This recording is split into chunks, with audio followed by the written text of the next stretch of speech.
When we at least made our way to the official grounds of the hotel, I was furious and ready to confront the receptionist with all my might. What am I supposed to do with the luggage? But she didn't acknowledge that problem at all, and she didn't even think about a solution.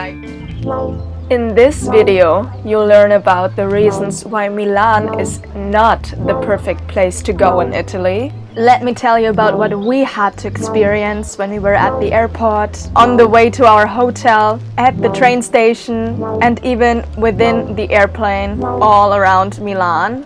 Get to know why it's became the most famous capital of fashion in the world, and how shopping is actually like in Milan. Things that maybe you might experience as well, so let us prepare you for that.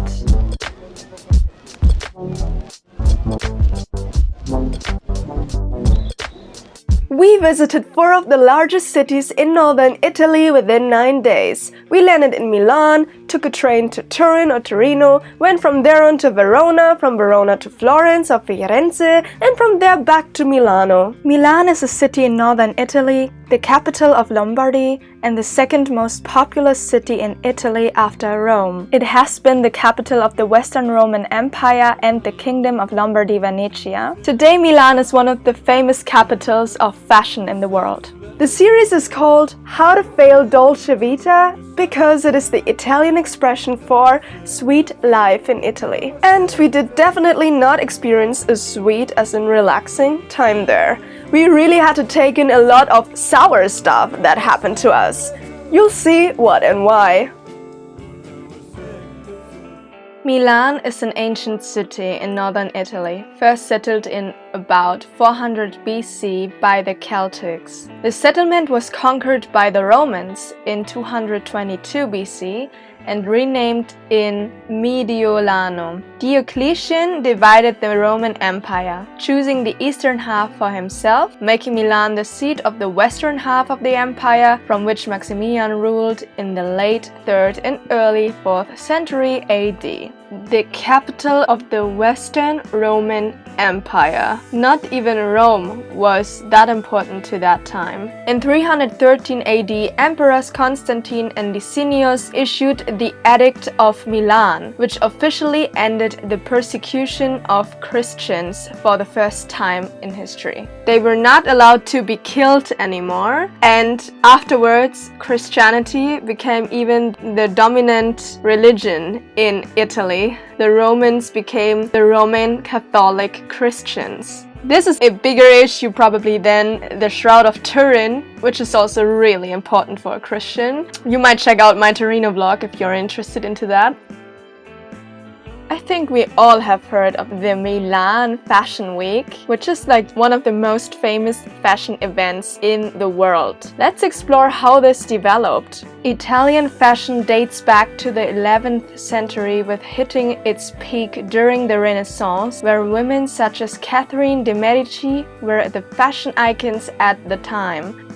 Fashion declines in the 17th century and lasted all the way until the mid-20th century. Florence emerged in the 1950s and 1960s as a fashion capital that specialized in couture for the rich and famous, similar to Paris. Milan then emerged in the 1970s and 1980s as a location where ready-to-wear garments were made. Because Milan was more affordable and stylish, it became the fashion capital, with its first fashion week showing in 1958.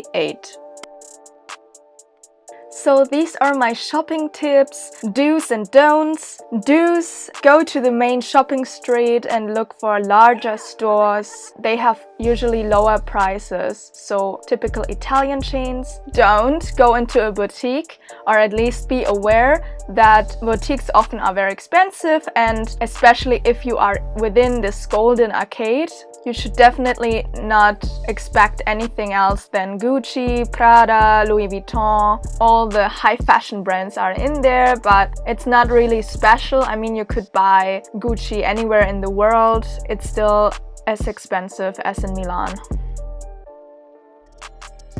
If you approach the Piazza di Duomo, the place in front of the Duomo di Milan, then you will supposedly, like us, get to meet some African people. They just gave us some corn and told us that they're going to take pictures of us in front of the cathedral. Celine and me were actually pretty overwhelmed and we didn't really realize what was going on.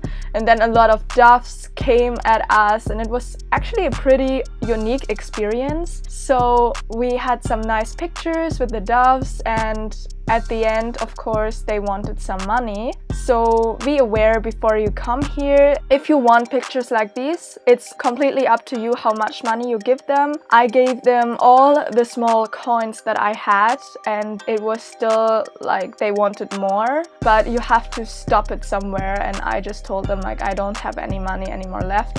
I gave them 8 euros, and I think they wanted something like 20 euros, but of course this is way too much, and of course a lot of other guys will come when they see that you give money and they want something as well. So just stay strong and firm and just walk away afterwards as fast as possible. And I mean, for the 8 euros we got some nice pictures, so it's fine, but even 8 euros is a little bit much. So if you just want to give them 5 or whatever, yeah, just do it.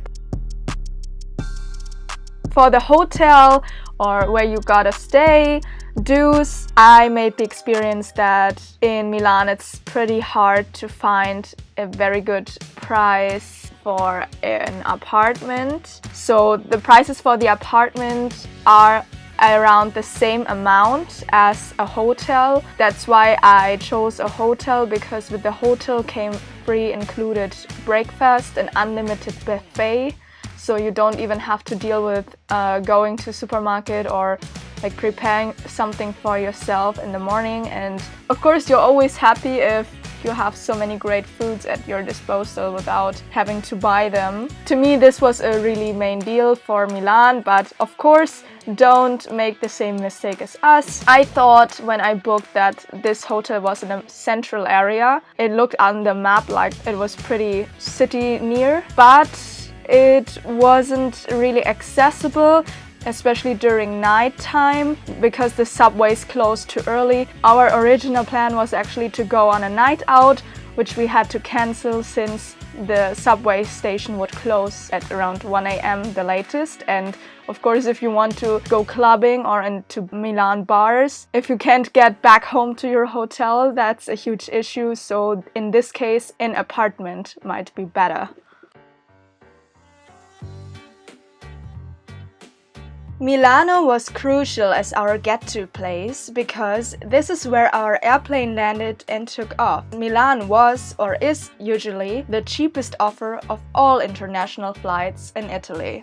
Our arrival really took everything to another level. All week long, it became worse just to lead up to this moment. So we left with the train Florence at the latest time possible. If we would have missed that train, we were stuck in Florence. Obviously, we managed to get the train, so when we had the 3-hour ride, I felt super dizzy because I was tipsy. As I told you in the previous video, if you haven't watched it, here's the link to the Florence vlog. We drank Aperol Spritz right before we departed. Besides that, we had a yoga class earlier that day that was supposed to relax our muscles. I was constantly trying to stay awake, meanwhile preparing my mind mentally for what's to come. Although nothing could have prepared me for what actually happened. So when we arrived at the main train station Milano, which we luckily knew by now well,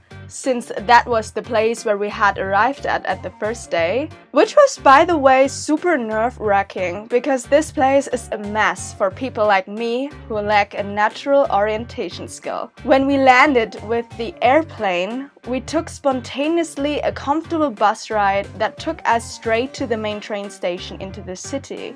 From there on, we were constantly walking around the lower base where the ticket machines were placed, and had to figure out first what train lines and times for trips were there and what our best choice was to take, and then we had to actually find the platforms. I know, That sounds really like we're super dumb, but honestly, this place was, architecturally speaking, distracting. There are in general more than 3 floors. 2 of them are completely taken by shops, as this was a mall as well, and there weren't good signs showed that the actual train departure platforms were above us in the highest floor. When we finally took the courage to explore the upper floors, since we only saw the tube entrances at the basement, we discovered the actual main train station. This is where we desperately wanted to sit down with our luggage in the largest Italian eatery this place had to offer and eat some focaccia. If you want to know more about focaccia, check my Verona vlog out. Link is right here. Okay, back to the actual story. We arrived in Milan at around midnight and we were at that highest floor that I mentioned earlier, and then we went in a fast motion down to the lowest point of the basement where the subway was. So this would lead us to the tube lines that departed into the city stations of Milan. Within minutes of stress, when we bought our single ride tickets and caught our tube, that was crucial because around that time, that could have easily been the last one that was on its way. And we were right with that, because now the real struggle actually happens. Shortly after we stepped out of the tube and were about to take the escalator up to the exit of the station, security guards were closing the gates to the platforms right behind us. We were actually the last people who made it to the upside world on the station. Then, when we weren't even half the way up, these actually stopped the electricity of the escalator. They couldn't even wait for us ladies with luggages to start their end of work. Shocked and pissed, we carried our luggage up the staircase. Anyhow, I was a little bit grateful about this experience because if we would have arrived a minute later, we wouldn't have been able to get to our hotel that night, or even anywhere outside the tube station. By the way, how do we get to the hotel? Geez, that's the main issue in this story actually. So we discovered that we were located right next to a highway that had no bridge that led directly over it for pedestrians. It took us an hour of exhausting walks forwards and backwards to figure out a way how to get from this side of the highway to the other side, because that's where our hotel was. The relaxation from yoga class earlier was definitely gone. When it was already after 1 a.m., I was actually crying because we were 2 girls in an industrial area after midnight without any people around, and our energy reached a critical minimum. Meanwhile, Celine was constantly staring at her Google Maps and aggressively grunting. Finally, we found a pedestrian way that would bring us to the next road. From there on, we strolled through a very creepy, lonely area, and I doubted if that was really a 4-star hotel. And I didn't know what I was more afraid of, not finding the hotel at all, or finding out that it was actually a murder hotspot. I'm sure my alcoholic state added to that anxious feeling that I had, but all in all, the area didn't seem at all like a fancy place to live or have a 4-star hotel in. When we at least made our way to the official grounds of the hotel, I was furious and ready to confront the receptionist with all my might. So I told him about our struggles finding the way here and how obnoxious it was to expect their hotel guests to go through that.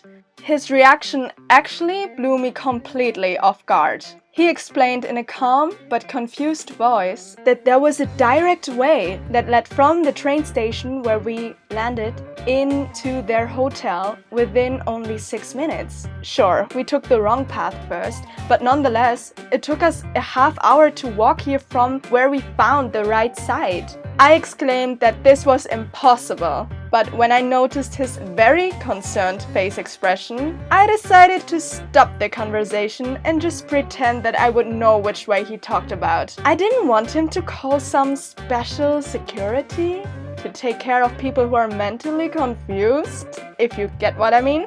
So one good thing actually came out of it. He upgraded us to a bigger room, since that one was free as well. So we got more for our paid price. That was the least he could do after all. It was about 2 a.m. when we finally dropped our sweaty selves into the bed and were actually for a moment in awe of the beautiful mirrors over the bed in the interior. Yep. It was a 4-star hotel after all. Breakfast was also very good. I especially loved all the different choices of Italian cakes in the morning. Moral of the story: either book a hotel where you are sure ahead of time that you're not located next to a highway or in an industrial area, or don't ever drink an alcoholic beverage before arriving at a new place. This goes for every scenario, girls.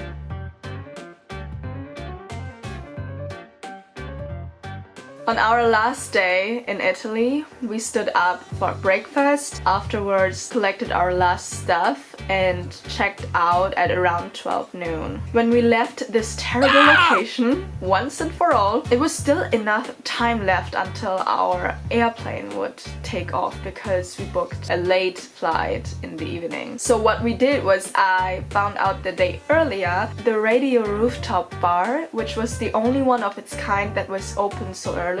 So since we had to order something and I didn't want to spend too much money, or rather waste it, come on, I could have bought any food that would have made me full but not my pockets empty from anywhere else. Yeah, so we ordered pancakes. Celine has craved for them for days, and free water. The Wi-Fi was also for free, so I can tell the waiters were pretty damn annoyed by us sitting at their precious window seat.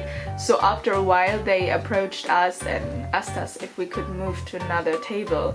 Other guests who paid more got that one, but that was okay. I had the photos that I wanted. So the restaurant became fuller around 1 p.m. in the afternoon. Business meetings and families settled in. It was so weird to watch them because that was how breakfast for very wealthy people looked like. So there were 2 upper class families right next to us that I observed. One of them seemed to be of a Southeast Asian ancestry, maybe Japanese, and the other one maybe typically Italian. So the Japanese kid played with his action figure on the table, crushing it into his handmade burger. The burger didn't take it well, and I was shocked to see that nobody actually told him not to play with his food. Instead, the waiter actually had to serve him anything he wanted. Meanwhile, the Italian girl was playing on the table that we sat earlier on with a very expensive toy that included Barbie doll and a swimming pool. It became pretty wet around the table, let's say that. I was just really again shocked that nobody, not even the waiters, were telling the parents or kids that this was no way to behave in a restaurant. At 2 p.m. I felt like the restaurant wanted to get rid of us. We went to the toilet, paid and left. We strolled around the city nearby with our luggages, so we chose the longer way because I really wanted to see the Bosco Verticale, at least for once, from afar. Bosco means forest and verticale means vertical, so an upright forest. That's basically what it is. It was such a modern solution for the environment that it caught my attention once and for all. I saw it on social media. Then we finally reached the main train station, the Stazione Centrale Milano. We were lucky to catch the last 2 seats at a bus that was leaving already for the airport where we had to go to. After the 1-hour ride, the question came up whether we have to go out at Terminal 1 or Terminal 2, and honestly I didn't really know. There was nothing like an information written on the e-ticket, and I just didn't inform myself ahead because I didn't think about it. I was almost about to go out at Terminal 1, but then I asked the driver if he knew from which terminal Ryanair would fly. These 2 terminals were really far apart from each other, and luckily he knew and he told me no, not here at Terminal 2. So I just jumped right back in and we left at the right terminal. So we got off at Terminal 2 and still had 4 hours to pass. And man, these were some boring hours. One might expect Milan's airport to be super buzzing with shopping places all over, but nah, it was actually pretty disappointing. There were super few shops only.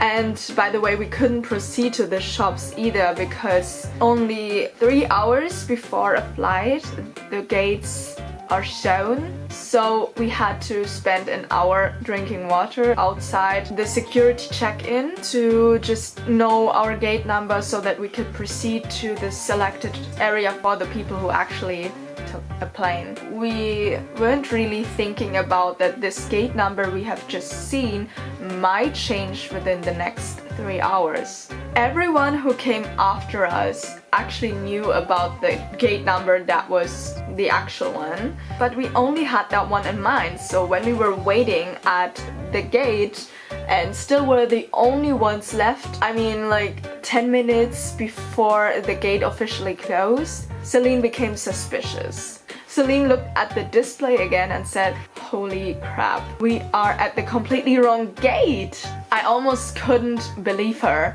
I stood up and looked for myself. What else could happen to us? I shouldn't have asked. You'll see why. I replied, "Shit, we have to get to the completely other side of this friggin' airport." So we ran all the way. And by the way, note that my luggage was still broken, like the wheel. I had a heavy camera with me and a backpack. And also I'm not a sporty type, so I was really fastly exhausted. Couldn't keep up with her.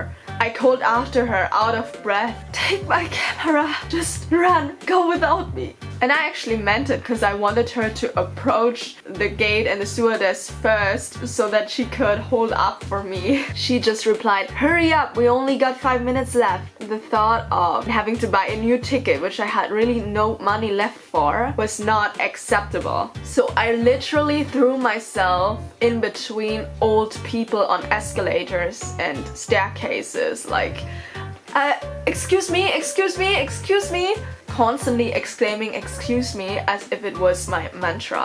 But actually then it was for nothing because there was still a huge line in front of the gate. You know Ryanair, they're always late. We thought that we had passed all evil that happened to us.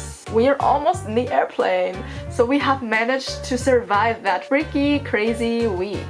So when we were inside, it turned out the airplane was already way too full. There was no space for our luggages anymore above our seats, which we had paid for. First of all, I couldn't put my luggages anywhere, so we were just standing in the floor. And secondly, I was just damn annoyed because I paid for that place above so that I could, of course, put my handbag in it. It was mine and someone else took it and stole it, and nobody had said something when I exclaimed it out loud because the stewardess approached me first and asked me to sit down so that we could lift up. And I told her like I would, but what am I supposed to do with the luggage? But she didn't acknowledge that problem at all, and she didn't even think about a solution. Like, can you believe her? How dumb is that? She had to use this floor as a stewardess to get around. I can't just leave my luggage there. Besides that, no airplane is allowed to lift up if their luggages are not secured. Stewardess told me in a really rude tone, "We have to lift up now," as if she was giving me the fault of all of them getting up too late. So luckily someone with more brain entered the situation and offered to put our luggages into the stewardess cabin. So the airplane rose into the air since we were very late. The last concern was would we land in time, because the Hamburg airport doesn't allow flights to come in after 11 p.m. Luckily we could, and I can tell you after that I really didn't want to enter an airplane anymore. I had enough for the next months or years to come. So anyways, I really hope you got how to fail the Dolce Vita live series came to life. Yeah, if you haven't, you can watch my part 1 to 3. If you like this video, please hit the like button below and subscribe if you want to see more content like this. Let me please know in the comment section, and I'd love to see you guys next time around. Bye! Or you can just follow me on my Instagram account, Nabztraveldiaries, where you will see all my travel photography right at the moment where I'm on my travels and every update in my story. And you'll get to know tips and facts about where I'm traveling, and philosophical statements or poetic quotes. So don't miss out on that!